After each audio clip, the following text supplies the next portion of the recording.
Ahmedabad municipal કોર્પોરેશનના પાપે જનતા હેરાન, નિકોલમાં ખાડાઓનો ત્રાસ। અમદાવાદના પૂર્વ વિસ્તારના નાગરિકો મ્યુનિસિપલ તંત્રની બેદરકારીના કારણે તકલીફ ભોગવી રહ્યા છે। શહેરના અનેક વિસ્તારોમાં જાણે ખાડા રાજ સ્થપાયું હોય તેવો અનુભવ નાગરિકો કરી રહ્યા છે। ખાસ કરીને નિકોલ વિસ્તાર તો જાણે ખાડાઓમાં તરવતર હોય તેમ ઠેર ઠેર ખાડાઓ જોવા મળે છે। ઉમિયાનગર સોસાયટી સામે એક મોટો ખાડો સર્જાતા એક વાહન ચાલકનું વાહન સીધું ખાડામાં ખાબક્યું અને વાહન ચાલક પરેશાન થયો। જરૂર છે કે એમસીના આ તરફ ગંભીરતાપૂર્વક ધ્યાન આપે। પ્રશ્ન એ ઊભો થાય છે કે રસ્તાના ખાડામાં વાહન પડવાથી જે નુકસાન થાય છે તેની જવાબદારી કોણ લેશે?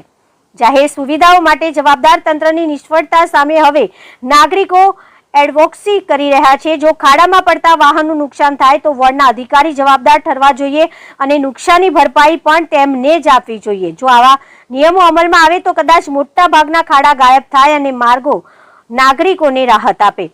અત્યાર સુધી ખાડાઓમાં એએમસી કામગીરી ખોરવાઈ ગઈ છે એવું લોકો કહેતા થયા છે। હવે જોવાનું એ છે કે એએમસી આ જન આક્રોશ પછી કેટલી ચેતશે।